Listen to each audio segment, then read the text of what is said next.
l'église luciférienne. Donc nous sommes dans Ézéchiel chapitre 28.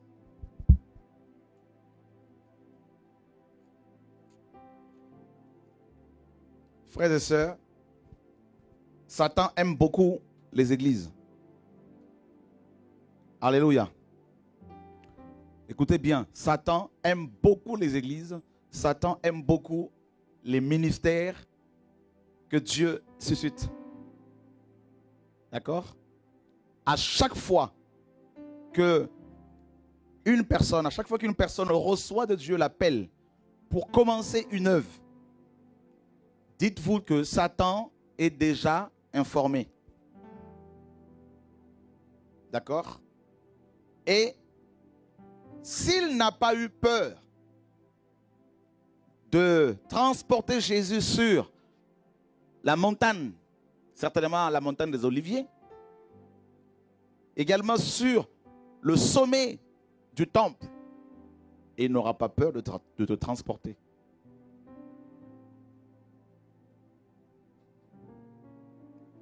Alléluia. Quelqu'un me suit-il ce soir?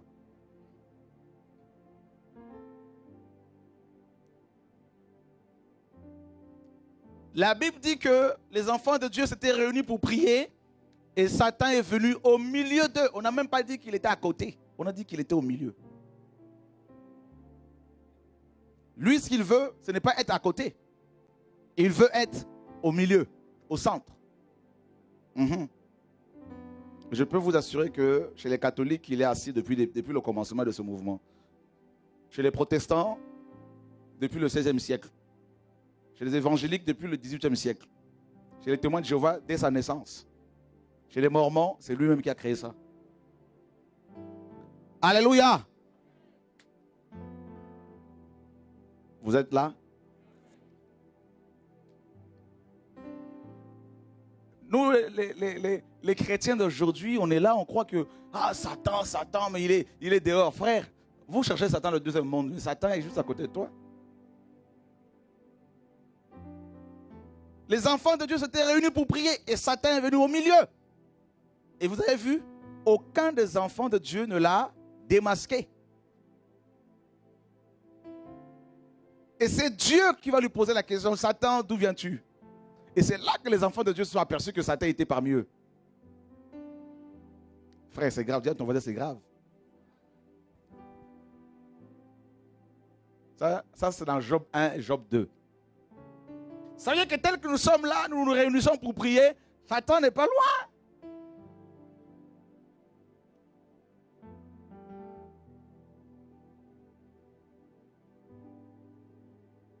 Oh Dieu, aide-nous. Ézéchiel 28, verset 11. La parole de l'Éternel me fut adressée en ces mots. Fils de l'homme, prononce une complainte sur le roi de Tyr. Tu lui diras, ainsi parle le Seigneur, l'Éternel. Tu mettais le sceau à la perfection. En gros, tu étais parfait lorsque tu as été créé, lorsque tu fus créé. Tu étais plein de sagesse, parfait en beauté. Vous avez vu, la perfection revient à 2 reprises. Hein?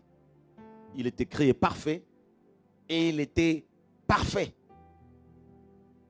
La Bible dit qu'il était plein de sagesse. Cette sagesse va être corrompue pour devenir de la ruse.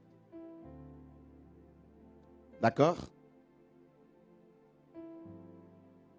Vous savez, une personne qui a beaucoup de connaissances, si elle ne craint pas Dieu, elle peut faire beaucoup de dégâts. Ben oui. Et tu étais en Éden. Donc Satan avait un Éden. Il y avait un Éden pour Adam. Il y avait également un Éden pour Satan. D'accord? Vous comprenez pourquoi quand il a perdu son Éden, il va maintenant convoiter l'Éden de Adam. Il va tout faire pour l'extirper de là. Lui, Satan, il a perdu son Éden. Il a perdu son ministère. Et maintenant, ce qu'il veut, c'est que tu perdes ton ministère, que tu perdes ton Éden. Chacun de nous a son Éden. Là-haut, là. D'accord? Le Seigneur l'a dit, je m'en vais vous réserver une place. Ah oui, c'est des jardins. On ne va pas être enfermé dans une maison là-bas, là-haut. Là. Non. C'est fini là, les histoires de villas, machin, tout ça. Là. Tout ça, c'est fini, frère. Hein? Le Seigneur ne nous a pas créés pour être dans les maisons. Est-ce que vous savez que Dieu ne nous a pas créés pour être dans les maisons? Il nous a créés pour être dans la nature. Comment voulez-vous contempler l'œuvre de Dieu si vous êtes enfermé dans un bâtiment? Que ce soit une cathédrale, une basilique, la basilique Saint-Pierre, ou encore votre église de maison, tout ça à laquelle vous êtes attaché plus qu'à Jésus.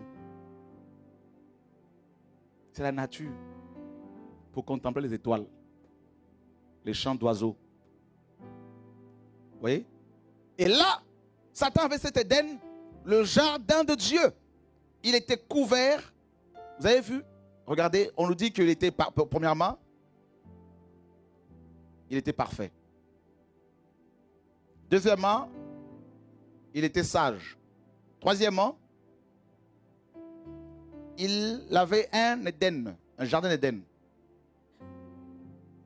Ensuite, on nous dit qu'il était couvert.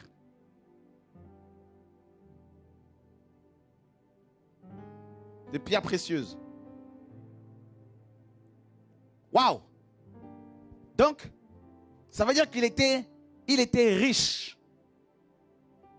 La richesse de Dieu, les pierres précieuses, mes amis, faisaient l'ornement de Satan.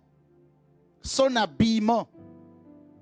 Il était couvert de ces pierres précieuses et on les cite de sardoine, de topaze, de diamant, de chrysolite, d'onyx, de jaspe, de saphir, d'escarboucle, d'émeraude et d'or.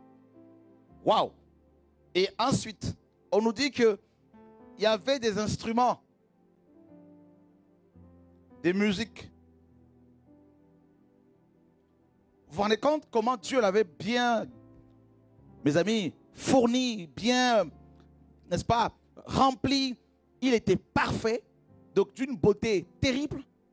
Il était sage, d'accord? Il avait un jardin d'Éden dans lequel il y avait plein d'arbres, des fruits de toutes sortes, des oiseaux, des animaux de toutes sortes. Et on l'appelle le jardin de Dieu. Il était couvert de pierres précieuses. La richesse. Et il y avait toutes sortes d'instruments de musique. C'est-à-dire, quand le Seigneur l'a créé, lorsque Dieu l'a créé, quand Dieu l'a créé, les anges ont découvert des nouveaux instruments de musique.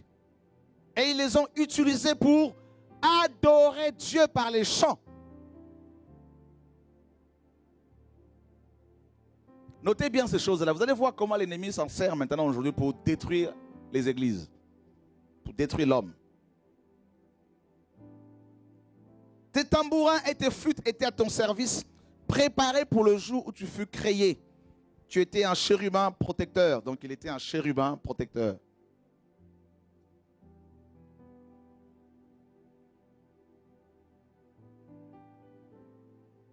C'est-à-dire, Satan, les chérubins, comme vous le savez, constituent une classe, une des classes d'anges. Notamment cette classe d'anges-là, particulièrement, s'occupe de la sainteté de Dieu. Dieu, d'après les Écritures, est assis sur eux. Son trône, son trône est rempli de chérubins. Voilà. C'est terrible, hein? Sa vie. Quand vous lisez Ézéchiel 1, vous allez voir que le trône de Satan, c'est des chérubins. Ces anges-là, ils sont tellement saints.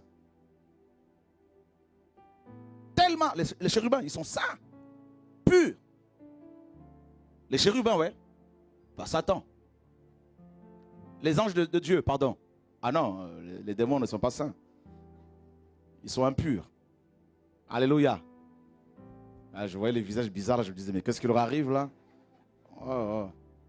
Alors, les démons sont vraiment moches, ils sont impurs. Ils sont les anges de Dieu qui sont purs. Alléluia. Voilà. N'allez pas dire, ça y est, il s'égare là. Donc, on nous dit quoi encore? On nous dit qu'il avait des ailes bien déployées et Dieu l'avait placé sur la sainte montagne de Dieu. La montagne de Dieu ici, c'est le royaume. Dans la Bible, les montagnes représentent le royaume. Voyez, donc Satan, ça veut dire que Satan avait en même temps une autorité gouvernementale. Donc il gouvernait. D'accord? il était établi sur la sainte montagne de Dieu. Regardez dans Ésaïe 33. Gardez cette page-là. On va rapidement dans Ésaïe chapitre 33.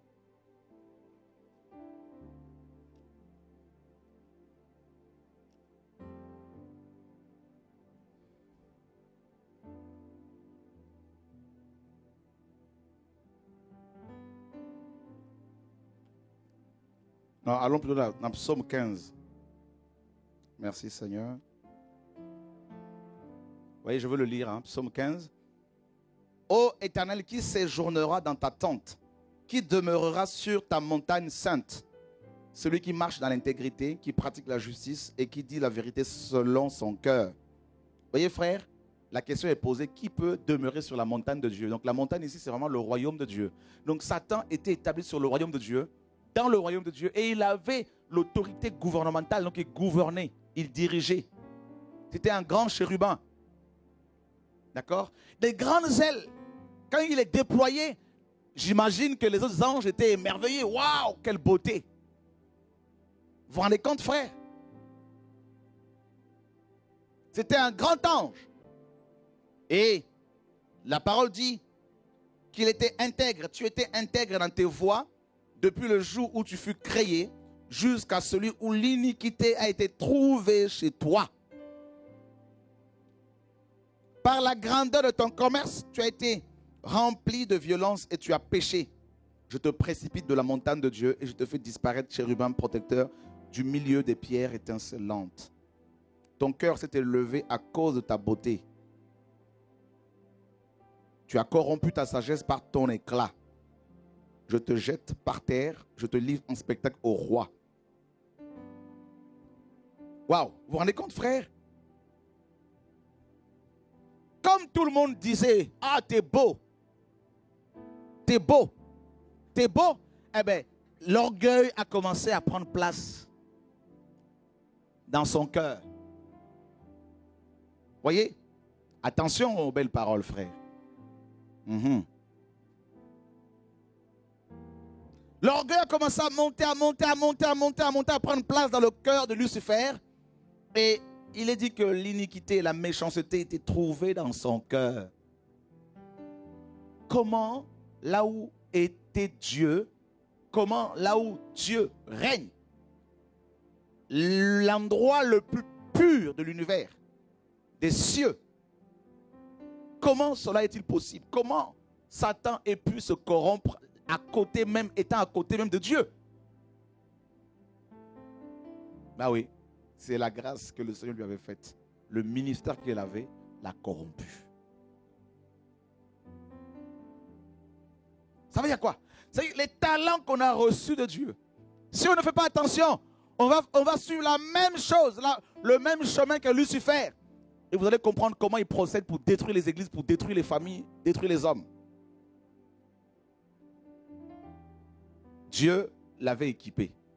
Ah oui. Vous avez vu dans la Bible, aucun autre ange ne combat Lucifer si ce n'est que Michael. Aucun autre ange. Ah non. Dans le royaume de Dieu, frère, il y a des règles. Il y a des règles. Hein? Il y a des règles. Ce n'est pas un ange messager qui va aller combattre Lucifer. Non. C'est Gabriel même, ce n'est pas son affaire. C'est Michel ou Michael. Voyez? Et d'après les Écritures, à cause de son orgueil, Ésaïe 14 l'appelle l'astre brillant. Voyez? Donc il brillait, terrible. Et à cause de son orgueil, Dieu le précipite, le chasse du ciel. Mais il n'est pas parti seul. C'est le premier rebelle. Les rebelles ne partent jamais seuls. Ils partent toujours avec quelques, n'est-ce pas, zouailles.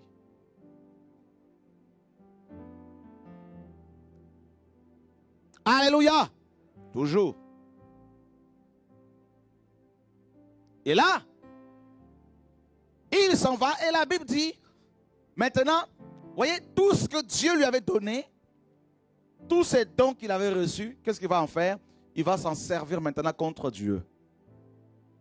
Il va utiliser tous ces n'est-ce pas, talent contre Dieu, contre son œuvre et contre les hommes et les femmes qui aiment Dieu, qui cherchent Dieu, qui veulent plaire à Dieu, qui veulent le servir avec leur cœur, avec intégrité. D'abord, on l'a présenté comme étant parfait. Donc, la beauté par excellence. Et qu'est-ce qu'il va faire? Satan, quand il a été chassé du ciel, il est devenu la laideur personnifiée. C'est l'inverse. D'accord? Et maintenant, étant descendu sur terre, il va tout faire pour amener les hommes et les femmes à devenir de plus en plus beaux. À mettre l'accent sur la beauté, la beauté, la beauté, d'où la mode, justement. Alléluia. Les hommes embellissent quoi? De la poussière.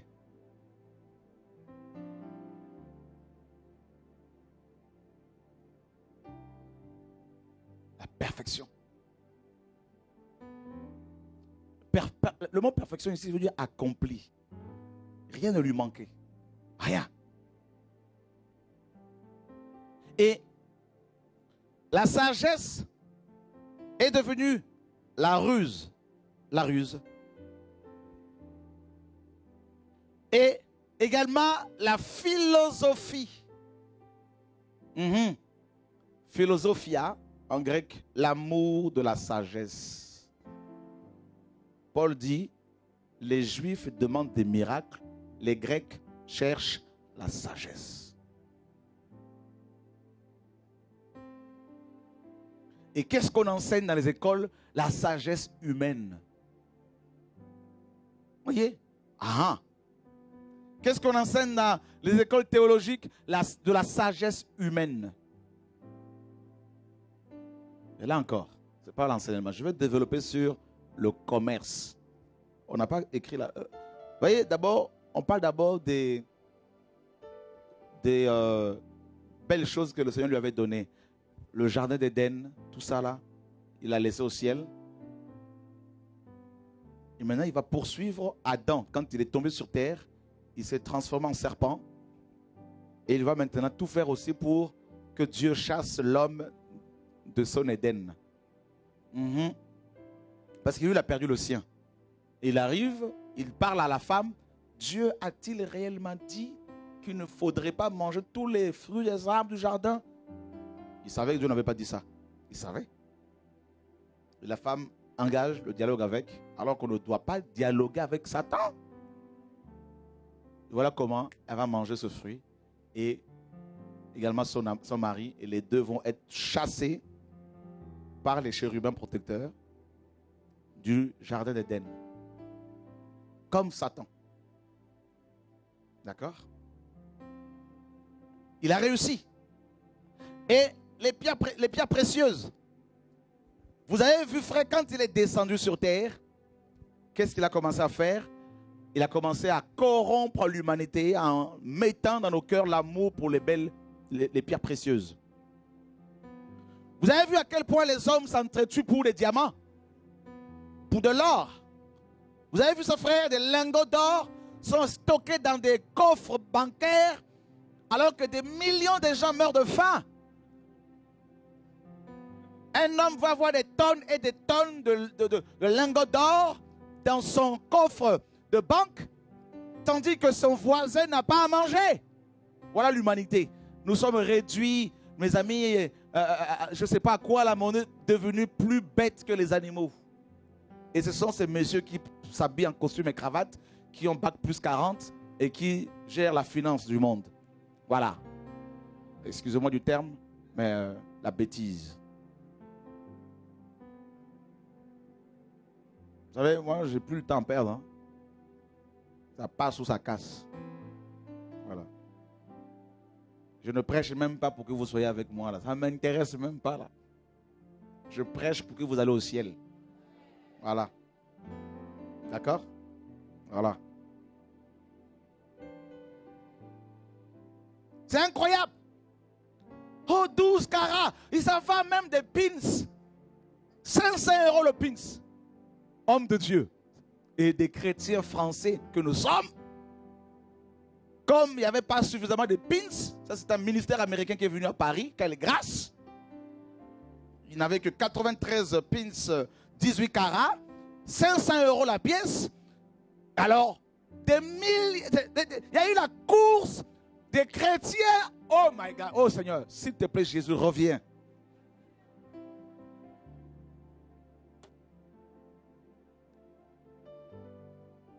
Alléluia. Vous avez vu ces rappeurs avec des grosses chaînes ici et là, frère? Voilà, Satan. 18 carats, machin, tout ça là, gourmet, c'est impressionnant. Satan, les pierres précieuses, frère, oh my God, oh Seigneur, aide-nous. Tu te payes une pierre qui coûte 4000 €, je ne sais pas quoi, tu mets ça fait quoi? 4000 €, tu aurais pu nourrir les gens? Tu vas mourir, on ne va pas t'enterrer avec. Voilà comment l'homme est devenu bête.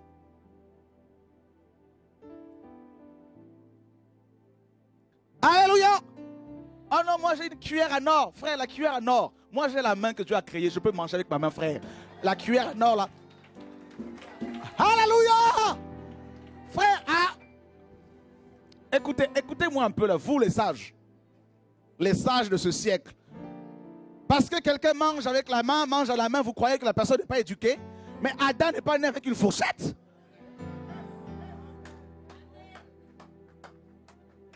Dis à ton voisin, formatage luciférien.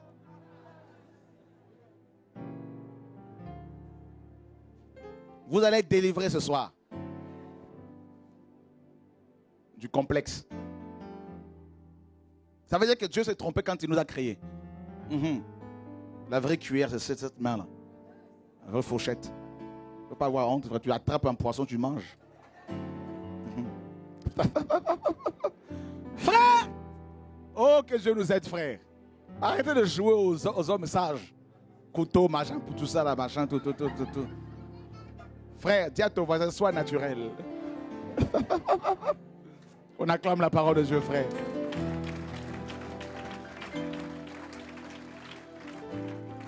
Dieu a créé Ludovic toutes choses bonnes. Les hommes ont cherché beaucoup de détours. Oh, que Dieu nous aide. Les pierres précieuses. Vous avez vu, frère? Les joailliers, comment on appelle ça? Les bijoutiers. Vous avez vu, frère? Ça attire les gens volent, les gens vont braquer à cause de l'or, à cause des diamants, tout ça là. Eh bien, c'est Satan qui est derrière tout ça là. Les instruments. Oh mon Dieu. La musique. La musique. La musique. Frère, vous avez vu Madonna?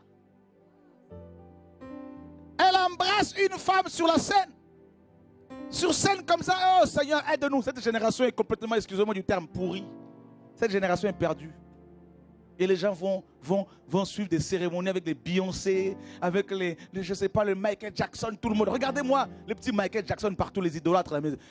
Tchaka, tchaka, tchaka, tchaka, tchaka. Frère! Alléluia! Vous connaîtrez la vérité.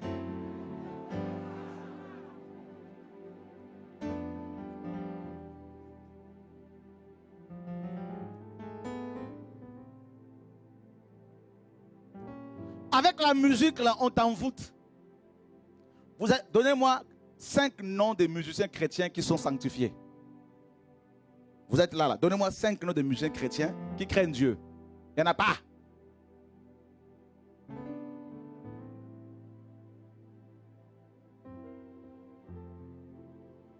Soyez honnêtes.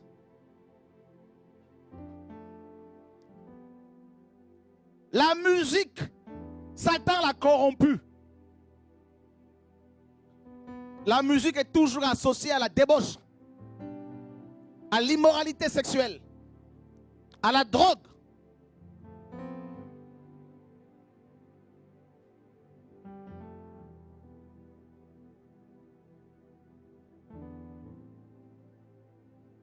J'étais dans une chorale, dans une église baptiste. Mon dirigeant était un soulard, impudique. la plupart des chanteurs là, mais laisse tomber. On était petits. L'impudicité.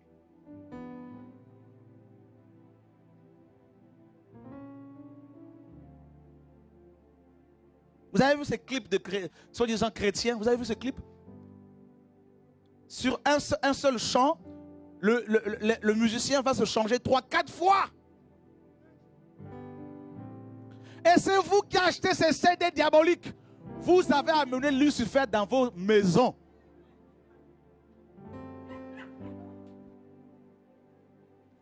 Alléluia. Frère, moi, je parle. Dieu m'a dit, crie, sonne la trompette. J'ai plus d'amis. Mon seul ami, c'est le Saint-Esprit. C'est Jésus-Christ. Que tu m'aimes ou pas, je m'en fiche. Mais je veux te parler. Même si je suis en train de mourir, même le jour où je serai en train de mourir, si Jésus ne revient pas là, je continuerai à sonner la trompette, frère. Ma bouche sera ouverte comme ça, en train de sonner. Parce que je vais tellement obéir au Seigneur. Même si les médecins veulent la fermer, là, elle ne va pas se fermer.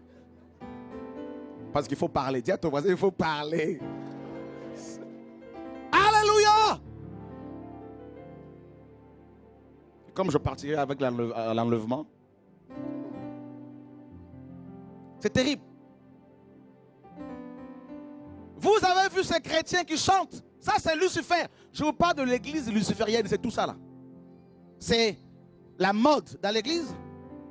C'est la ruse dans l'église. Les églises sont devenues les Édens des pasteurs, les jardins des pasteurs. C'est-à-dire, s'ils ont faim, ils vont cueillir les mangues pour manger. Ils n'amènent pas ce fruit à Dieu, c'est eux qui mangent ces fruits. Ils disent non, c'est mon fruit, c'est le fruit de mon travail, je dois manger. Manger quoi? Ils sont couverts de pierres précieuses. Les instruments, la musique. Alors, arrêtons-nous 2 secondes sur la musique chrétienne. Vous avez vu quel chantre dans la Bible faire un concert payant, frère? Soyons vrais. Vous suivez pour suivre. Vous êtes là aussi quand il y a des concerts payants, vous allez payer. Dis à ton voisin, tu vas en enfer. Si tu continues comme ça. Comme ça, tu ne pourras pas dire que le frère Chora n'avait pas parlé. Je vous dis tout. Au nom de Jésus. Depuis que j'ai commencé le ministère, j'ai vu comment Dieu m'a soutenu. Maintenant, là, comme je vois que Dieu est fidèle, alors je veux de plus en plus vous dire la vérité, frère. Parce que celui qui te dit la vérité, il t'aime. Je sais qu'ici, il y a des envoyés de Satan. Mais prenez toutes les notes. Prenez. Et allez dire à Lucifer, ce monsieur-là, il a parlé de toi. Parce que ce n'est pas moi. C'est écrit dans la Bible, frère. S'il veut m'attaquer, qu'il attaque mon Dieu. Comme on ne peut pas l'attaquer, qui peut oser attaquer Dieu? Frère, c'est mon père. Dis à ton voisin, c'est ton père. La musique. Concert payant. Photo. Affiche. Droit d'entrée, 20 €. Attention, les billets sont vendus à la Fnac. Hein? Ou à Carrefour.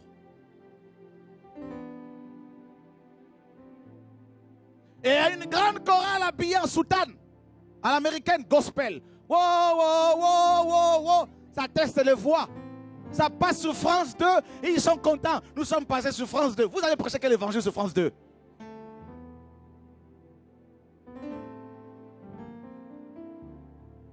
Dis à ton voisin, le commerce. On en arrive. Suivez bien de chez vous la maison là-bas. Demandez à vos amis de se connecter. Parce que ce soir là, c'est chaud.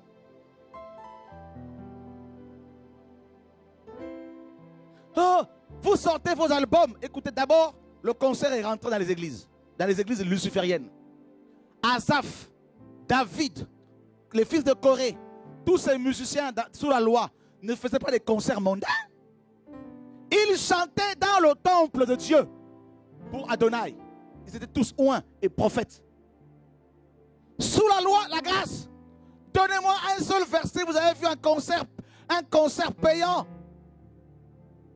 Les chrétiens adoraient Dieu avec leurs chants, avec leurs instruments dans les églises. Dieu, frère, s'il veut des concerts payants, il allait écrire ça. Tout ça, c'est parce qu'il y a le commerce. On va voir pourquoi Satan a mis en place les églises lucifériennes. Pourquoi beaucoup de pasteurs utilisent Satan? C'est parce qu'il y a le commerce derrière. Et on va voir quel est le démon qui est à la base de ça. Alléluia. Oh, ce soir, frère, les œuvres des ténèbres seront dévoilées. Bien comme il faut là. On va rentrer dans le combat spirituel bien comme il faut là.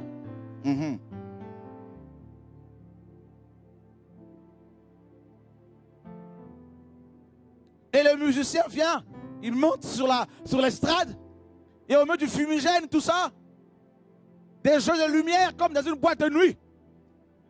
Et tous les projecteurs sont braqués sur le musicien. La salle est pratiquement dans l'ombre. Alors qu'au ciel, quand on adore Dieu, tous les 24 vieillards sont à genoux. Seul Dieu est assis. Tout le monde est à genoux, frère.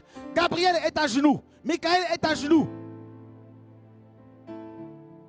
Et là, nos musiciens sont là, chrétiens. Ils sont là comme des véritables stars américaines. Et ça fait des techniques vocales. Et les gens, oh Seigneur, nous t'adorons. Dis à ton voisin, vous adorez Lucifer. Le dieu du commerce.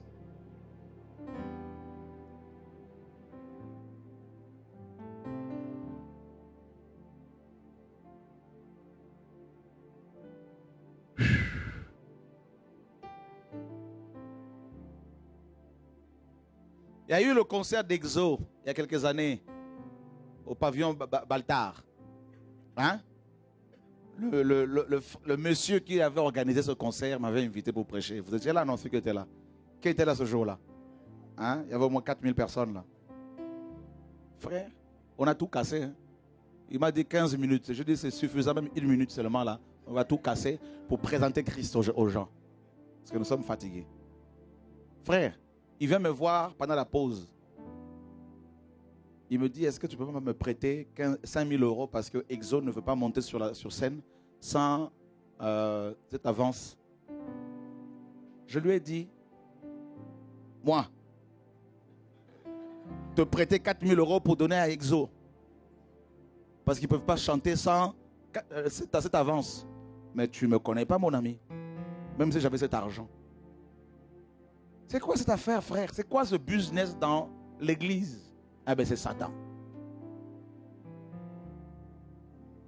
C'est pour cela, au lieu d'écouter les autres musiciens, là, vous devez acheter vos instruments de musique vous-même. Pour commencer à adorer Dieu. Qui t'empêche d'apprendre à jouer de la guitare? Qui? Ce n'est pas l'âge. Hein? Même si tu as 90 ans, tu peux apprendre à jouer une guitare. Parce que nous sommes feignants, complètement formatés, babylonisés.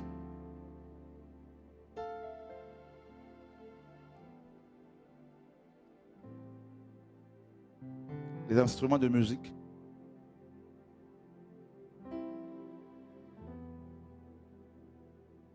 Dieu, aide-nous. Qui s'est rendu compte que la musique chrétienne n'est pas organisée?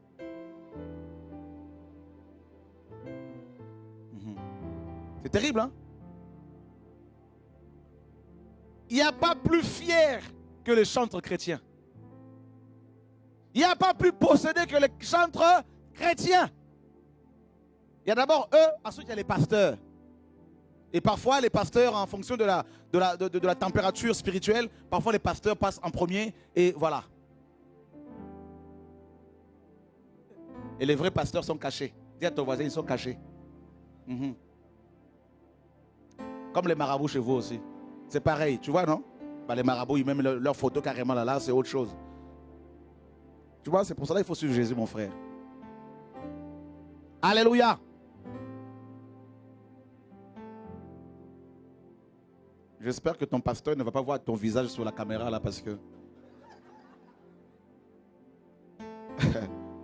Ou ton chantre préféré. Parce que je sais que vous êtes là, vous rigolez, mais vous avez des chantres comme ça chez vous à la maison. Il y a même des gens ici qui ont leur pasteur au pays attitré, à qui ils envoient la dîme pour qu'ils prient pour eux, comme le vrai marabout. Le pasteur prie pour moi pour me dire dans quelle saison je suis. Je vous connais. C'est pour cela que Dieu me dit maintenant, il parle de plus en plus. Voilà. Hein? Attends. Pour les marabouts qu'on dit au pays, partout dans le monde, si je suis malade, je vais chercher une marabout, il m'a fait des fétiches, tout ça c'est des faux. c'est des faux, il faut que nous tous, on doit retourner sur Dieu. C'est ça qui est important. Tout c'est faux. Tout c'est faux. Contre les musulmans, chrétiens, partout c'est faux. Il faut qu'on retourne sur Allah. C'est ça, Dieu, seulement. Jésus, oui, c'est tout. Alléluia. Ça arrive là. Alléluia. Voilà. Dis à ton voisin, tout est faux. Seul Jésus est vrai. Alléluia.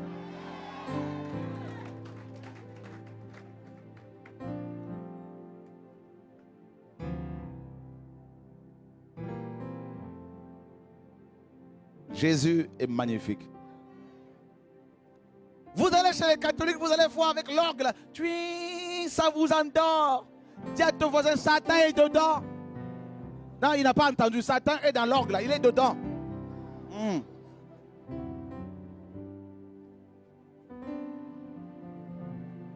Alléluia.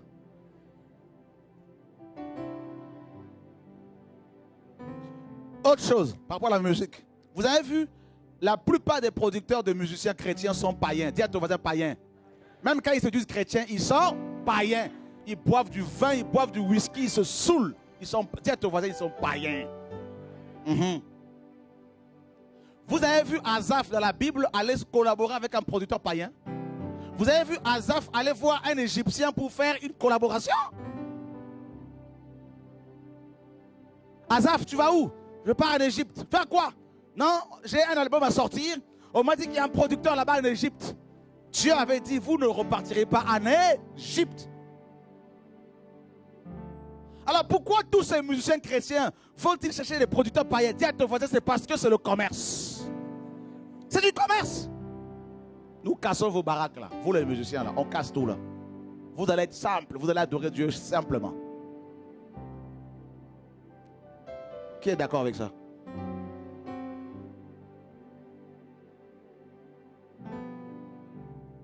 Mon frère, c'est quoi ton ministère? Moi, je suis chantre. Non, tu n'es pas chantre. Il est dit que Dieu cherche les vrais adorateurs. Donc, si tu es adorateur, je suis aussi adorateur. Les instruments. Frère, alors, il est dit dans Ézéchiel 28 que, vous me direz, mais il est dur ce monsieur. Je sais qu'il y en a qui disent, mais il est dur. Écoute, continue à penser comme ça, c'est ton problème. Mais si tu meurs dans ce péché-là, tu vas en enfer.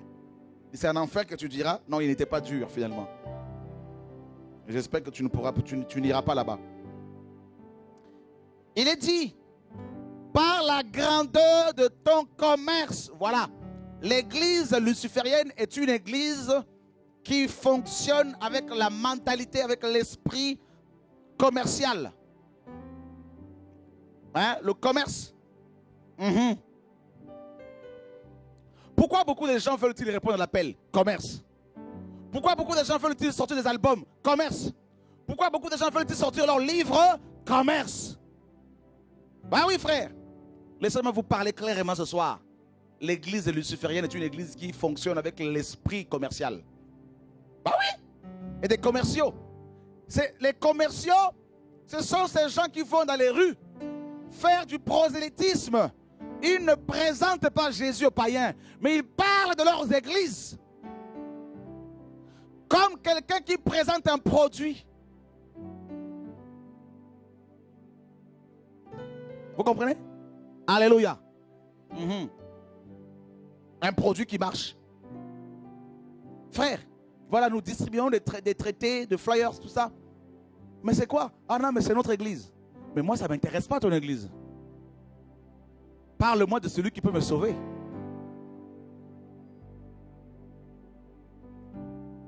Viens dans notre église, tu vois. Mardi soir, nous avons enseignement. Mercredi soir, intercession. Jeudi soir, nous avons culte de femmes. Vendredi, culte d'hommes. Et le samedi, la jeunesse. Venez, frère, voilà l'esprit commercial. C'est pour cela, écoutez bien, cette génération, les églises de cette génération vont en enfer. Laissez-moi vous parler clairement, frère. Moi, là, je veux me sauver aussi. Je pleurais cet après-midi devant Dieu. Je disais, Seigneur, sauve-moi. Je veux être sauvé. Je veux te suivre. Ah oui, frère. Ma maison et moi, nous voulons être sauvés. Le commerce Vous savez, Satan est le premier commercial de l'histoire biblique. Ben oui, il avait des talents, il avait la sagesse, il avait les pierres précieuses. Et qu'est-ce qu'il en a? Il en a fait? Eh bien, il est devenu commercial. Il a commencé à commercer, à faire du commerce avec la grâce de Dieu. Eh bien, quand il est descendu sur la terre, et qu'est-ce qu'il a fait? Il a possédé les hommes, il a commencé à utiliser, n'est-ce pas, la grâce qu'il avait de Dieu, qu'il avait corrompue, pour manipuler les hommes et les femmes que Dieu a appelés, les incitant à devenir des commerçants comme lui. C'est pour cela que quand Jésus est venu, il a trouvé que le temple était devenu une caverne de voleurs. Ah, parce que Satan était dedans. Eh bien, nos églises sont devenues des cavernes de voleurs. C'est de la vente pure et simple, du marketing, du management, tout ça là. C'est rentré dans l'église, le marketing, le marché, dans l'église. Tout est payant. Le baptême est devenu payant pour beaucoup de pasteurs. Marier les gens, quoi que ce soit pas une, n'est-ce pas, que ce soit biblique, mais il faut payer. Les délivrances sont payantes. La formation biblique payante. Elle n'y est plus, justement. On ne la trouve ni dans les églises, dans les bâtiments, ni dans les cathédrales, ni dans les mosquées. La vérité a disparu, mon ami. Les pasteurs ne veulent pas prêcher sans salaire. Ils vous disent, mais nous devons avoir un salaire. L'esprit commercial, l'esprit luciférien, c'est l'esprit commercial. C'est pour cela qu'ils sont devenus professionnels. C'est pour cela qu'ils ont transformé la fonction pastorale en un métier. Avec une retraite. Alors qu'un vrai homme de Dieu ne peut pas avoir de retraite. Ni de vacances. Parce que même si tu pars en vacances quelque part, si tu trouves le nuque éthiopien quelque part, Dieu te dira lève-toi, va lui prêcher la parole. Tu trouves un handicapé, tu lui dis lève-toi et marche. Nous ne sommes jamais en vacances, frère. Tout le temps, nous allons nous reposer là-haut au ciel. Ce soir-là, on va tout casser dans nos têtes là. On va tout renverser, tout. Dis à ton voisin, l'église luciférienne est une église commerciale. Ah. Vous avez vu, frère? Le mot latin merx a donné en français marchand. D'accord? Et encore commerce. C'est terrible, hein? Et vous savez qui c'est qui est derrière merx? Mercure. Le messager de Dieu. Le messager de Zeus. Vous savez, dans Acte 14, Paul et Barnabas arrivent à Derbe, à Lystre précisément. Ils opèrent, Dieu les utilise pour opérer un miracle. Un boiteux de naissance va être guéri. La Bible dit que dans cette ville de Lystre, il y avait le temple de Mercure. Les prêtres de Mercure, quand ils ont vu cela, ils ont dit, Paul, n'est-ce pas, et Mercure, parce que c'est lui qui portait la parole, et Barnabas et Zeus. Vous voyez, frère, le commerce. Et les prêtres de Mercure sont allés prendre des animaux pour offrir un sacrifice. Satan les a utilisés pour amener Paul à l'orgueil, pour pousser Paul au commerce, pour qu'il commerce, qu'il utilise les dons qu'il avait reçus pour devenir millionnaire, frère. Satan va utiliser Simon le magicien également. Il ne dort pas, Satan. Il veille. Il est là en train de chercher des victimes potentielles. Satan a vu comment Dieu utilisait Pierre dans la Samarie. Il va utiliser Simon le magicien, son serviteur, pour proposer de l'argent à Pierre, pour que Pierre commerce, pour que Pierre utilise les dons qu'il avait reçus, l'onction qu'il avait reçue, afin de s'enrichir. C'est pour cela, écoutez bien, je vous dis, si vous utilisez le ministère que vous avez reçu pour manger, si votre vision c'est ça là, prêcher pour manger, faire sortir des albums pour manger, si vous mourrez comme ça sans vous repentir, vous allez droit en enfer. Donc c'est le dieu Mercure qui est qui est le Dieu des commerçants. En fait, c'est Lucifer. Mercure est également appelé le Dieu des prophètes. Le prophète par excellence. Les marchands. Vous avez vu ces pasteurs, ces chrétiens qui font du business alors que Dieu les a appelés pour être des prophètes, qui vont créer des entreprises avec les frères et sœurs. Vous avez vu comment le marketing est rentré dans l'église? Vous avez vu comment le management est rentré dans les églises, frères?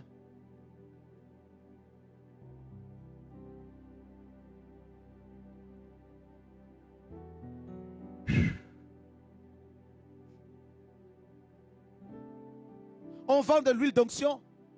On vend de bouts de terre de Jérusalem. On vend des cartes postales avec la photo du pasteur. Des calendriers avec la photo du pasteur.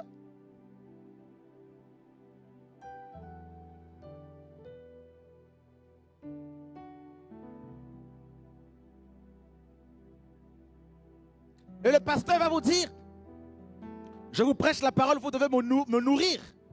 Je mérite un salaire. Ça menace les gens. Ah ben c'est l'église luciférienne. C'est Lucifer qui est là, le commerçant par excellence, qui pousse les gens à se faire de l'argent sur le dos du Seigneur avec leur ministère. La vente des mouchoirs aux États-Unis par des grands ministères connus. Et les gens achètent.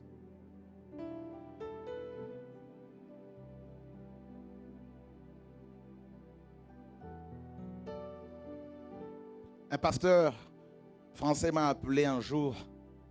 Il me dit, on m'a parlé de toi.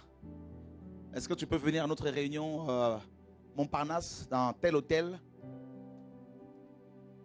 J'ai réuni plusieurs pasteurs et nous travaillons avec des Américains. Je gagne 30 000 € par mois. Et si tu veux, tu peux gagner autant que moi.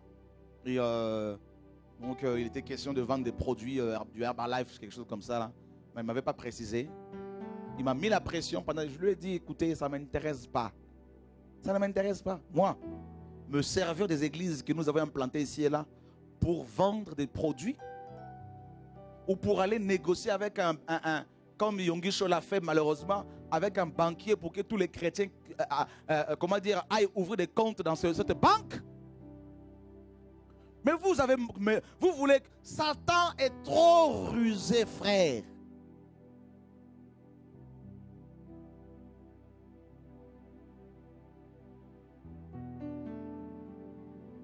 Alléluia.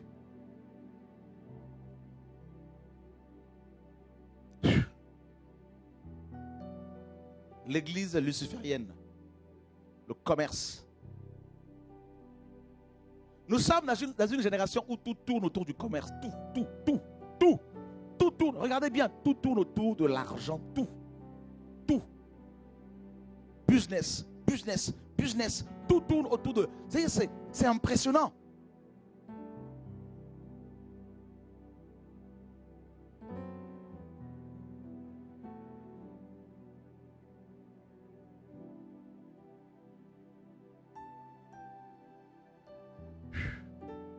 Satan reçoit des pierres précieuses. Satan reçoit la sagesse. Satan reçoit l'intelligence de la part du Seigneur. Et la Bible dit qu'il avait une grande commerce. Il était un grand commerçant. Il a commencé. La Bible dit par la grandeur de ton commerce. Donc c'est un grand commerçant. Il a commencé à négocier avec les anges. Il a commencé à vouloir s'enrichir. À vendre sa beauté. À vendre ça. C'est les pierres précieuses. Eh bien, il fait la même chose avec les pasteurs. Il fait la même chose avec les prophétesses. Il fait la même chose avec les chrétiens aujourd'hui. La même chose. Quand Dieu te donne une belle voix, ma soeur, mon frère, dis-toi que Lucifer n'est pas loin. Il va envoyer des Simons les magiciens qui viendront avec l'argent. Il va envoyer des gens qui viendront pour te corrompre. Ah, tu as une grâce. Ah, tu prêches bien. Ah, tu as l'onction. Frère, combien de gens ne m'ont-ils pas proposé de l'argent? Oh, si vous le saviez. On ne vous dit pas tout. Hein? Combien de gens ne sont-ils pas venus de loin pour dire quitte Paris, viens avec nous ici. Voilà la villa. Je leur ai dit ça ne m'intéresse pas. Viens, la villa ici. J'ai visité une villa, frère. Avec la villa, rien que la salle à manger, la salle à manger faisait au moins 200 mètres carrés. Wow! 9 chambres. Au bord de la mer. Ici en France. Frère, quitte Paris, viens ici, on m'a dit. On va te donner un salaire par mois. Viens, on va organiser des programmes de réveil ici et là. Frère, je dis ok, laissez-moi prier Dieu. Mon ami, il faut qu'il y ait des hommes et des femmes imputrescibles. Des hommes et des femmes incorruptibles, frère. Tout le monde n'est pas obligé de devenir Satan.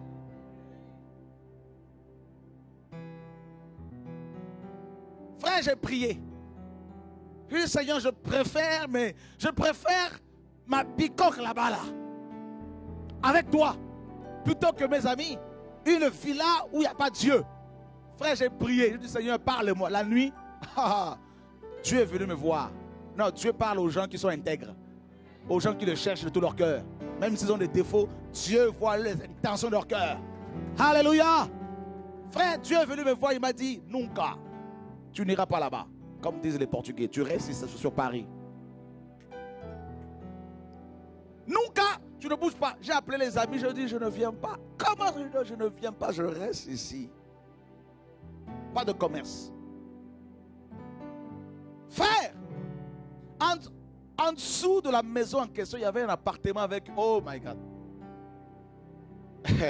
Je pouvais même leur dire, écoutez, je viens, je veux un 4x4. Ils allaient me payer le 4x4. Le commerce. Dis à ton voisin, le commerce.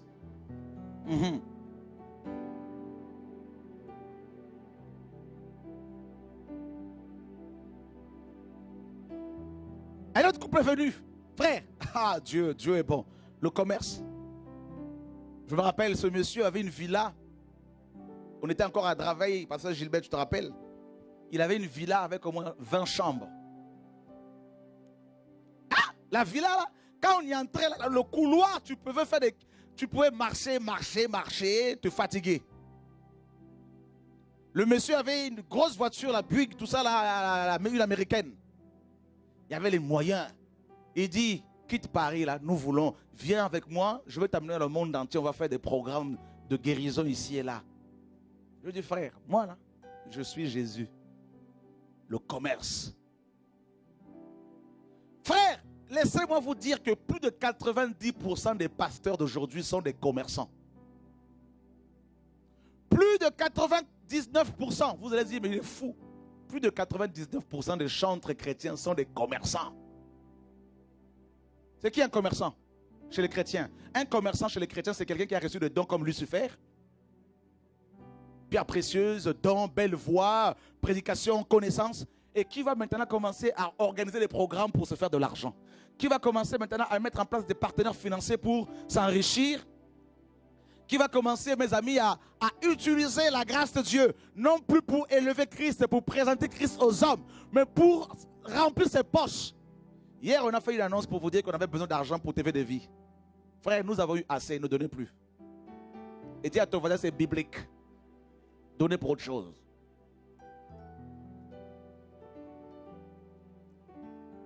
Mais c'est ça la parole. Quand Moïse a demandé aux enfants d'Israël de donner de l'argent pour, n'est-ce pas, de l'or pour bâtir le tabernacle. À un moment donné, il y en avait trop. Il a dit, il faut arrêter. Mais c'est ça l'évangile, frère. Dieu pourvoit. À un moment donné, il faut dire aux frères et sœurs, on a eu assez, maintenant arrêtez. Le reste, il ne faut pas donner pour que ça aille dans les poches des anciens ici, frère. Tant que je serai debout, aucun de vous ne sera volé ici. Tant que Dieu me gardera en vie. Vous comprenez, frère? Pas de commerce. Oh, je quitte le ministère pour faire maintenant du théâtre, tout ça pour vendre, machin. Je quitte le ministère maintenant pour faire... Frère. Quel est le prophète qui a quitté le ministère pour faire je ne sais pas quoi, là, frère? Hein? Dis à ton voisin, il y a besoin d'une délivrance. Non, il n'a pas entendu.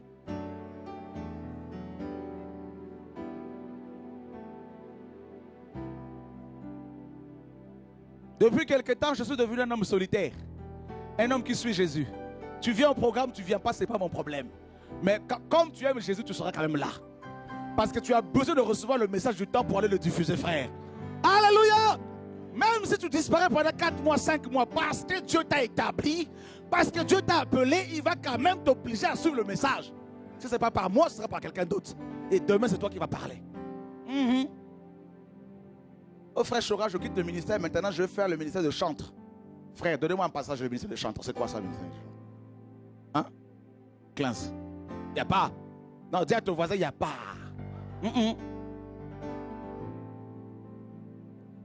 Voilà mon combat. On casse tous les business là, on casse tout ça. Moi là, je veux que Jésus seul soit élevé. Dis à ton voisin, ce monsieur n'aime pas autre chose que Jésus. Il n'aime pas quelqu'un d'autre que Jésus. Et ceux qui aiment Jésus, je les aime. Ceux qui n'aiment pas Jésus, je les aime aussi. Et parce qu'on les aime, on leur dit la vérité au nom de Yeshua. Vous avez vu un homme qui va être grand, 1m90, qui va être beau, tout, commerce avec son corps. Hein? Commerce. Oh non, Jean-Paul Gaultier m'a contacté. De ça là, c'est pour aller faire le défilé. Je défile. Mais mes amis, que ces omelettes soient délivrées au nom de Jésus-Christ de Nazareth. Alléluia. Non, Dieu m'a donné un beau corps. Moi, je suis une belle fille. Alors, je vais aller montrer à tout le monde comment mes cuisses, machin, tout ça là. Maillot de bain, tout ça là. Voilà, mais voici, défilé de mode, défilé de mode. Dis à ton voisin, commerce. Est-ce que vous savez qu'il y a des défilés de mode dans les églises maintenant? Bien sûr. Il y a même un pasteur en RDC très connu qui a une église de 4000 personnes qui organise des matchs de catch dans son bâtiment d'église. Oh frère.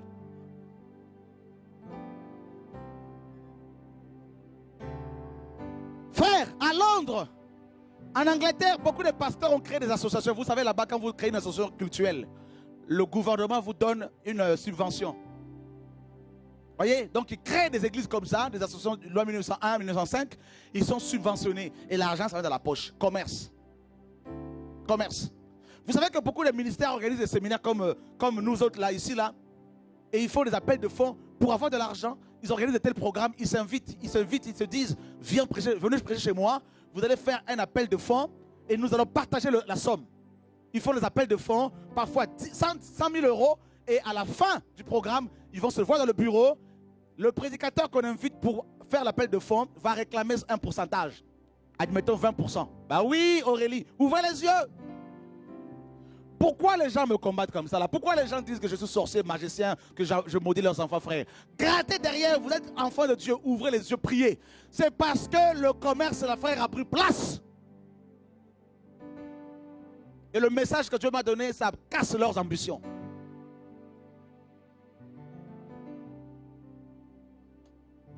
Un pasteur a appelé un frère pour lui dire, dis quand même à Chora, toi qui es à côté de Chora, dis à Chora, lui il a assez mangé, qu'il nous laisse manger. Je connais ce pasteur. J'ai mangé quoi? Hein? J'ai mangé, je suis toujours à Longjumeau. Quand on mange, on se retrouve à comment? Dans le 16e. J'ai mangé la parole de Dieu. Est-ce que vos yeux s'ouvrent ce soir-là? Qui commence à voir plus clair là, un peu là? Bah oui. Les enveloppes qu'on distribue là.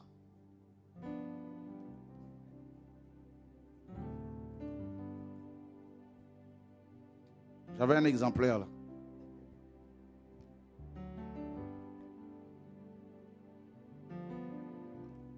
Dis à ton voisin le commerce.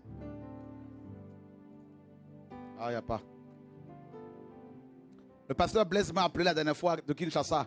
Il me dit, 2 avocats l'ont contacté.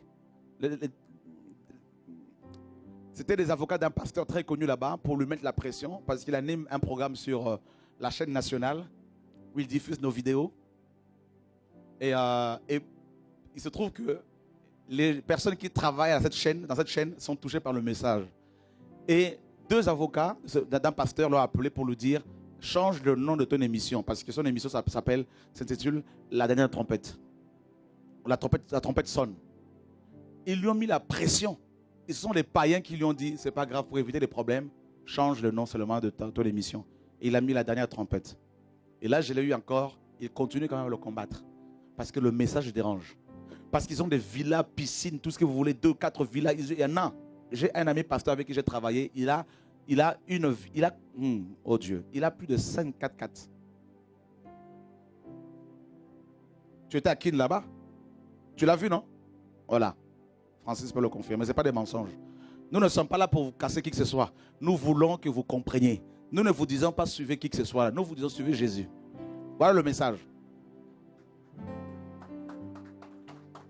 Alléluia. Et arrêtez de dire qu'il y a des fans. Oh, je suis fan de... Parce que, une parenthèse, un jeune enfant a prêché ici la dernière fois. Un couple est allé le voir pour lui dire, nous sommes tes fans. Vous êtes fan de qui là? Vous n'êtes pas fan de Jésus, vous êtes fan des gens. Mais vous avez besoin d'une... On a besoin d'une délivrance. Dis à ton voisin, il faut qu'on soit délivré.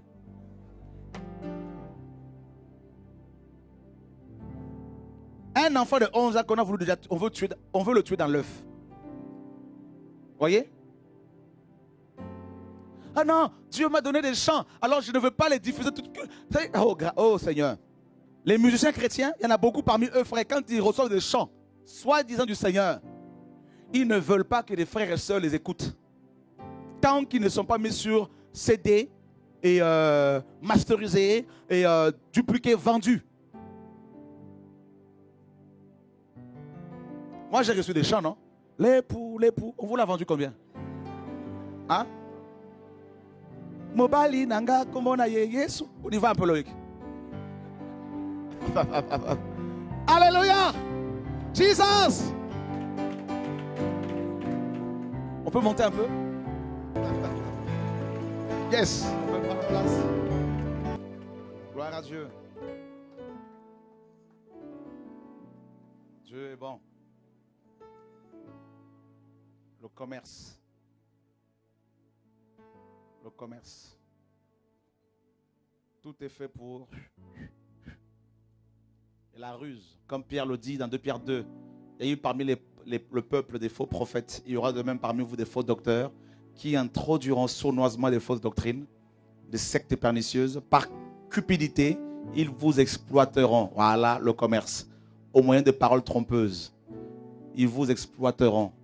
Voyez, des gens qui vont venir pour vous voir, ils viendront vous voir pour vous dire, voilà, tu es mon fils spirituel. D'accord? Je dois te protéger. Je veux te couvrir. Donc, je veux te protéger. Donc, il faut faire des offrandes prophétiques.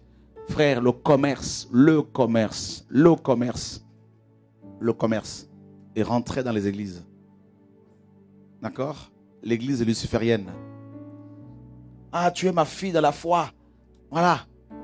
Tu dois venir faire à manger chez moi. Le commerce. Tout est bon pour soutirer de l'argent. Tout est bon pour soutirer. Vous savez, j'ai parlé une fois avec une personne qui chante. Elle avait fait un contrat avec un monsieur païen, comme d'habitude, malheureusement. Et ce païen lui disait, écoutez, en fait, il lui a donné, je pense, 20 000 euros, quelque chose comme ça. Et le contrat stipulait bien que... Merci. Ah, toi, tu es touché, là, que Dieu soit béni. Dieu est bon. Voilà. Alléluia. Dieu est magnifique. Que Dieu te bénisse.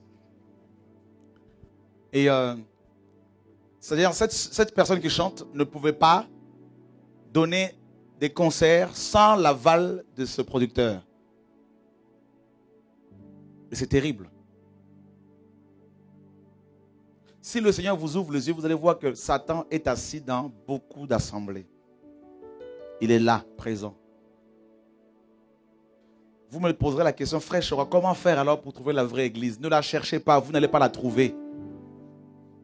Par contre, cherchez Yeshua. D'accord? Bâtissez une relation solide avec Jésus-Christ de Nazareth. Chez vous, à la maison. Dis à ton voisin, à la maison d'abord. C'est là que ça commence. Vous savez, vous êtes trop vitaminé pour Lucifer. Quand il voit les chrétiens remplis du Saint-Esprit, il veut à tout prix les croquer. Ah oui. Et quand il voit les malades, les gens malades. Vous savez, une femme française est venue me voir au bureau tout à l'heure. Elle me dit, elle a entendu parler de nous. Elle est catholique. Elle dit, j'ai beaucoup de malades et cancéreux avec moi. Et elle veut tous les amener. Et des gens comme ça qui viennent malades, s'il y a l'esprit du commerce dans l'église locale, ou si un pasteur est touché par l'esprit luciférien, celui du commerce, qu'est-ce qu'il va faire? Eh bien, les offrandes.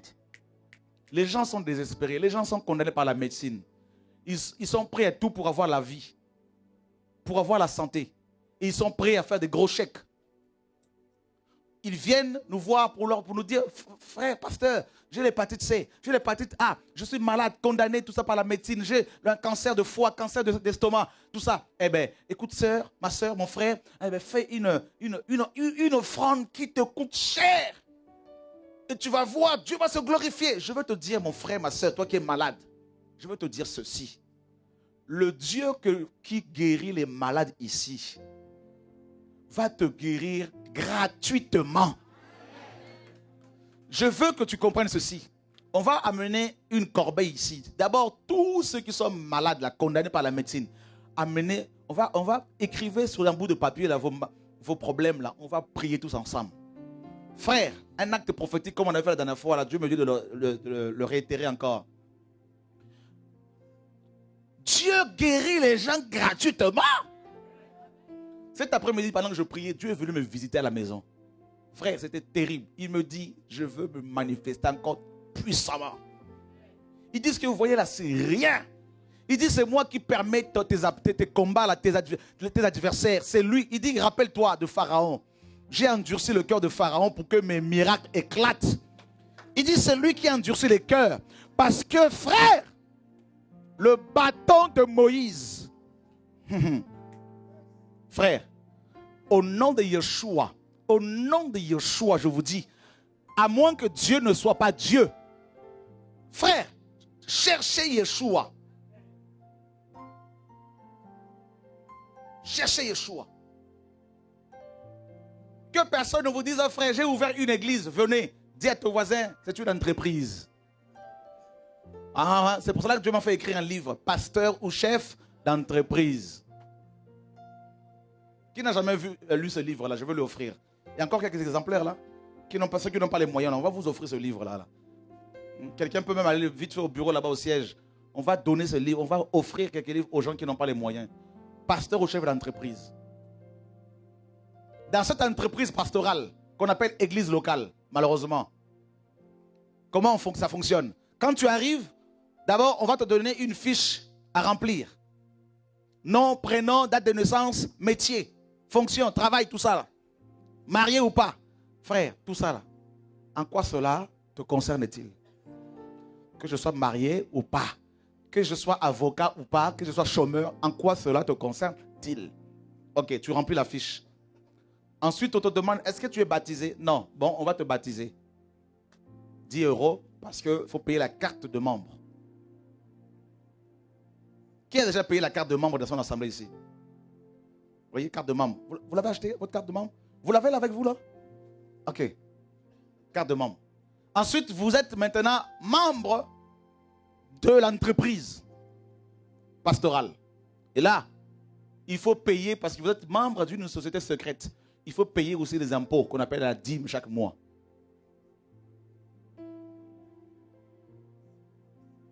Et si ce n'est pas le cas, l'huissier, le pasteur va venir vérifier. Vous avez l'épée Damoclès au-dessus de vos têtes.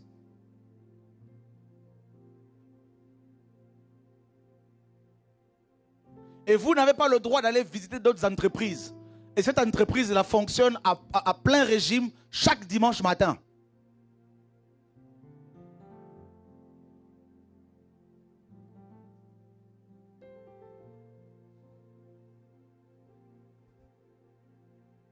Et vous, vous êtes là pour bâtir les magasins du Pharaon. Le commerce. Et dans cette entreprise, il y a une hiérarchie.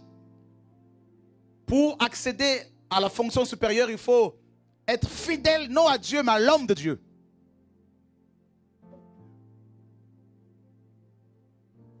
Il faut également comptabiliser un certain nombre d'heures de fidélité à l'assemblée. Ah, cette sœur est toujours fidèle. Elle est toujours assise à cette place. Diaconesse. Je vous assure, quand on vous colle un tel titre, vous ne pouvez plus quitter l'entreprise. C'est fini. Parce que vous êtes fonctionnaire. Alléluia.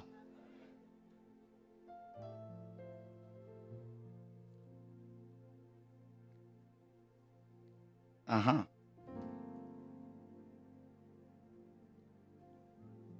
Les démons, on les cherche où? Ils sont là, les démons. Ils sont là. Les démons opèrent, ils sont là. Ils sont là. Ça travaille.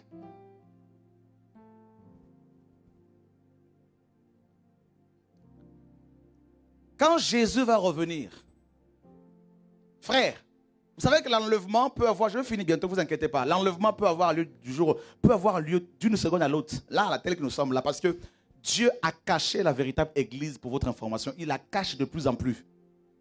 En fait, l'enlèvement va avoir lieu en 2 temps. Premièrement, Dieu cache les vrais chrétiens, il le sort du système des hommes. D'accord? Complètement. Il les sort du péché. Ensuite, on va disparaître. Si tu fais du commerce avec Lucifer, avec ton corps, avec tes biens, avec ton ministère, avec ta voix, sache que si tu meurs comme ça, tu vas en enfer.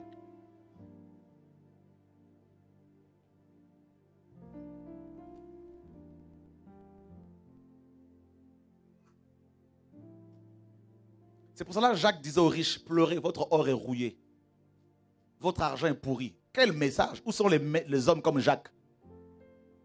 Jacques était terrible. Il était intransigeant. Si Jacques venait dans nos églises aujourd'hui, frère, il va tous les casser. Tous. Toutes ces églises, elles vont fermer. Elles vont fermer. Elles vont dire, tous ces pasteurs là vont s'asseoir là pour apprendre les affermissements. Qui est Jésus? C'est quoi la croix? C'est quoi le salut? La nouvelle naissance, c'est quoi? Les musiciens là vont apprendre ce que c'est l'adoration. C'est quoi l'adoration? C'est la mort de soi-même. La mort par rapport au péché. Ça va mourir.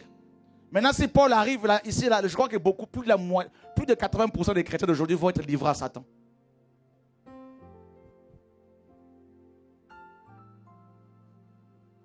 Si Paul arrivait ici, je vous dis, plus de 80% des prophétesses, elles vont s'asseoir avant d'avoir la bouche fermée. Et elles seront formées par leur mari à la maison, comme Paul l'a dit. Si Paul revenait aujourd'hui, frère, les jeunes qui prêchent le message et qui sont dans la compromission, là, qui sont complaisants avec le péché, Paul va leur dire, asseyez-vous. On m'a appelé même aujourd'hui pour me dire, il y a un des jeunes, n'est-ce pas, qui prêche la parole, qui est tombé depuis des années avec une femme, une sœur. Oh, que Dieu nous aide, frère. Quel scandale. J'ai eu mal. Alors qu'il est marié. Et la même sœur avec qui il couchait, allait aussi avec un autre monsieur marié dans la même assemblée. Là, c'est le commerce. Je vais vous dire une chose, frère. Moi, là, je ne prêche pas pour vous dire, suivez-moi. Moi-même, là, je sais que mon jugement sera terrible. Oui, je vous dis, mon jugement, là, sera terrible. C'est pour cela que je ne vous dis pas de me suivre. Je vous dis, suivez Jésus. Je ne vous dis pas de suivre les pasteurs et les hommes. Je vous dis de suivre Jésus. Je ne vous dis pas d'aller dans une cathédrale, dans la mosquée. Je vous dis, suivez Jésus. Oh ma soeur, j'ai une vision. Je veux commencer un ministère. Mon frère, tu as une vision, c'est ta vision. Moi, là, ma vision, c'est Jésus. Pas de commerce, frère. Si Jésus revenait dans nos églises, il va prendre un fouet. Je crois même pas le fouet n'est pas assez fort. Il va prendre carrément, frère, une chaîne. Il va chasser tous les vendeurs de pigeons du temple. Vous avez vu ces pasteurs américains qui vendent leurs tasses avec leur effigie dessus?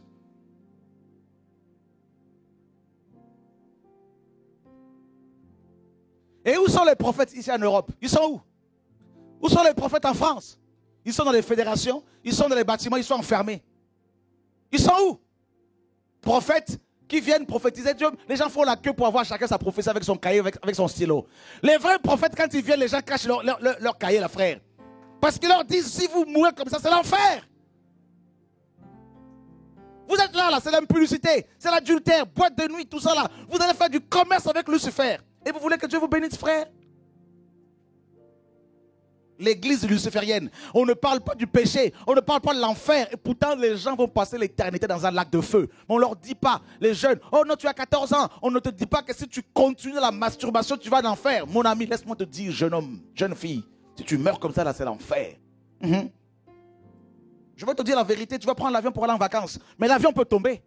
Vous êtes là dans la compromission. Le péché est là, vous caressez le péché. Vous dites, non, c'est pas grave, Dieu t'amour. Vous allez en enfer.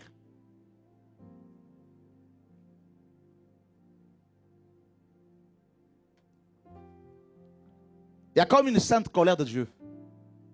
Dieu n'est pas notre copain. Jésus n'est pas mort à la croix pour que vous soyez encore là, copain, copine avec le péché. Vous êtes là, vous conduisez là sans permis. Le commerce luciférien. Vous conduisez là sans permis. Sans assurance. Chrétien, pasteur.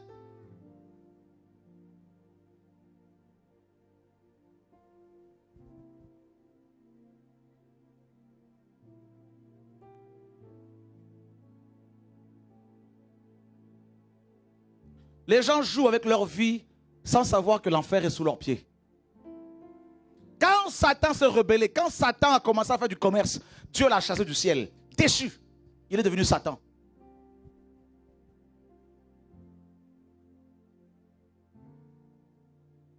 Tout est basé sur l'argent, le commerce. Tout est commerce. Tout est commerce. Tout. Tout. Prêcher, c'est pour manger. Chanter, c'est pour manger. Tout. Tout. On fait un séminaire, c'est pour manger. Tout est calculé bien comme je sais de quoi je parle. J'ai vu ce système, frère. J'ai vu ce système à mes côtés. J'ai vu ce système là, même jusqu'à ce jour, je le dénonce ouvertement. Je dénonce. Même parmi mes collaborateurs, il y en a qui me disaient, toi, ce qui te garde, c'est parce que tu n'aimes pas l'argent. Je sais. Parce que c'est l'argent là derrière, l'argent. Quand un frère ouvre une entreprise et que ça marche, on commence à tourner autour de lui, tout ça là. L'argent!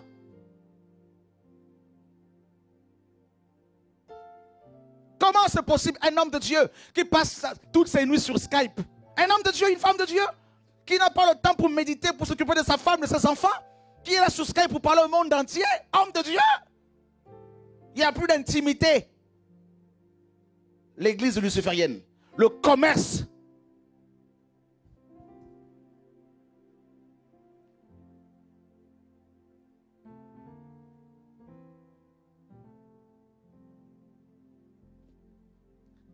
Ne vous inquiétez pas. Je vous assure que l'enfer est grandement ouvert. Je peux entendre les cris des gens qui sortent des églises et qui pleurent. Seigneur, aide-nous. Jésus, sauve-nous. Ils sont en train de descendre dans un trou. Dans un trou. Terrible. Dans l'abîme sans fond. Il y a des cris terribles qui remontent de l'enfer. Oh, si on savait. Oh, si on nous avait prêché la sainteté. Oh, si on nous avait parlé de Jésus dans toute sa splendeur. On nous a prêché les églises. On nous a prêché les pasteurs. On nous a prêché sur Mammon. On nous a prêché sur la richesse de ce monde. Oh, si mon pasteur m'appelle prêcher Jésus. Les gens descendent tout bas. Fini.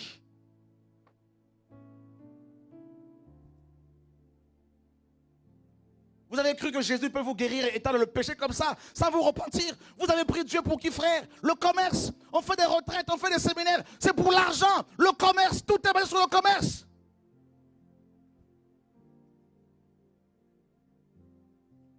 Vous savez, je vous dis, frère, Dieu que je sers, le Dieu de la Bible est vrai. Je ne veux pas le décevoir. Parce que je n'ai jamais vu quelqu'un d'aussi vrai, d'aussi fidèle. Il prend soin de ses serviteurs.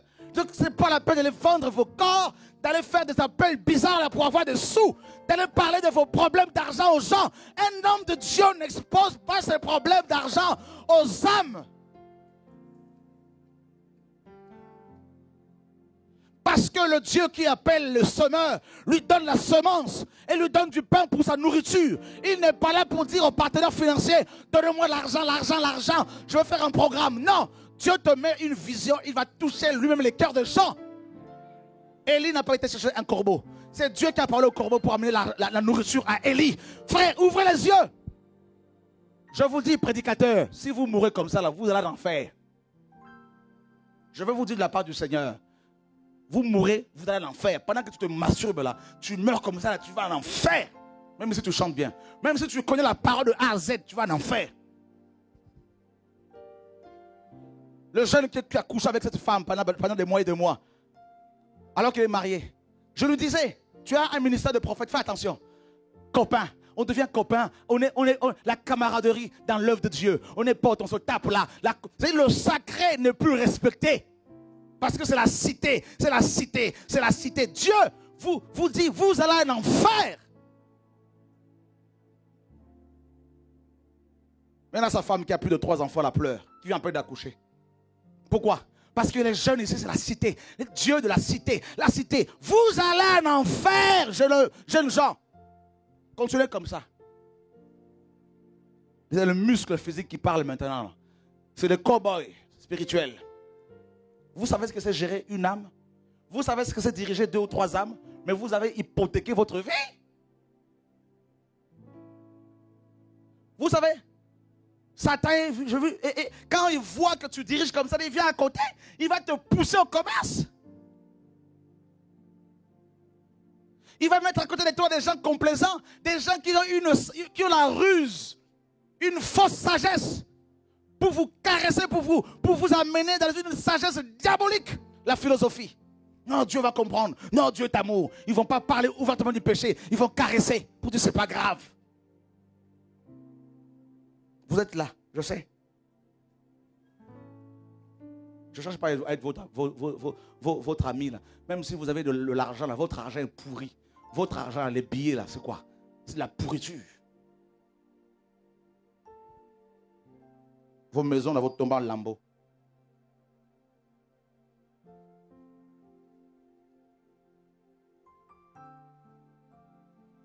Dieu est en colère. Je vois le Seigneur avec ses yeux tout rouges. Il est debout. Avec une épée. Il est en train de séparer de les nations le blé de l'ivraie. Parce que l'enlèvement va avoir lieu bientôt, frère. Je vois des anges guerriers qui sont debout aux 4 coins de la terre. Qui sont là. Et je vois l'ange qui va sonner la trompette. Qui est debout. Qui est debout. L'ange a la trompette dans sa bouche. L'ange a la trompette dans sa bouche.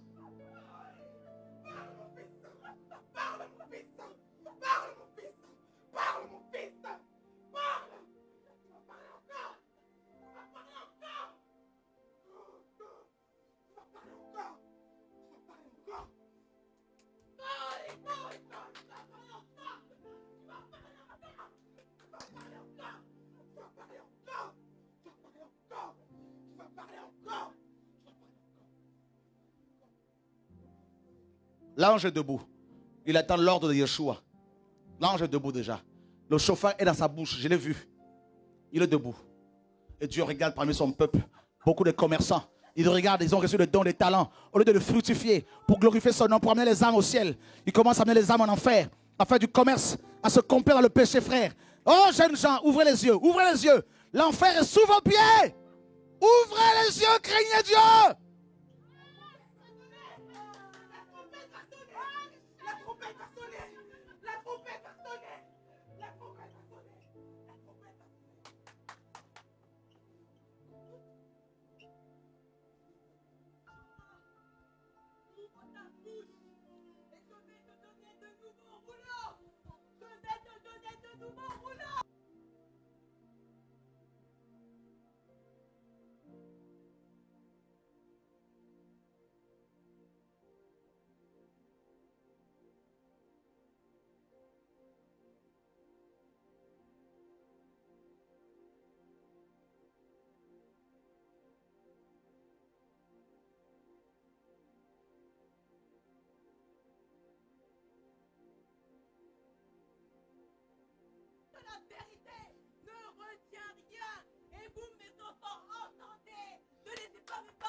La sœur vient de dire là, ce que Dieu me disait cet après-midi à la maison pendant que je priais.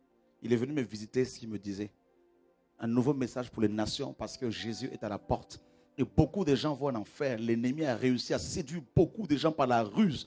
Il a réussi à séduire beaucoup de gens. Ils ont commencé à manger le fruit de l'arbre de la connaissance du bien et du mal. Ils ont commencé à manger la sorcellerie, la magie, commencé à se masturber. Le péché dans les églises, frères. Le péché a pris de l'ampleur dans les cœurs des chrétiens. Le péché a pris place, mes amis. L'argent, l'amour de l'argent, la cupidité, frère. La compromission, la rébellion, les murmures, frère. Et Dieu dit, il est temps maintenant que ceux qui veulent aller au ciel se repentent. Il est temps maintenant que les gens se tournent vers lui. Il est temps maintenant que vous sortez de l'idolâtrie. Il est temps maintenant que vous pleuriez pour vos familles. Il est temps.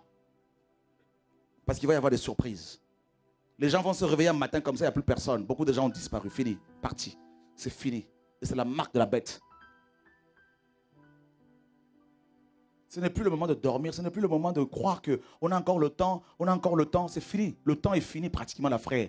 Je vois le Seigneur avec une horloge. L'aiguille est sur minuit. La grande aiguille est sur minuit. Sur 12. C'est fini, frère.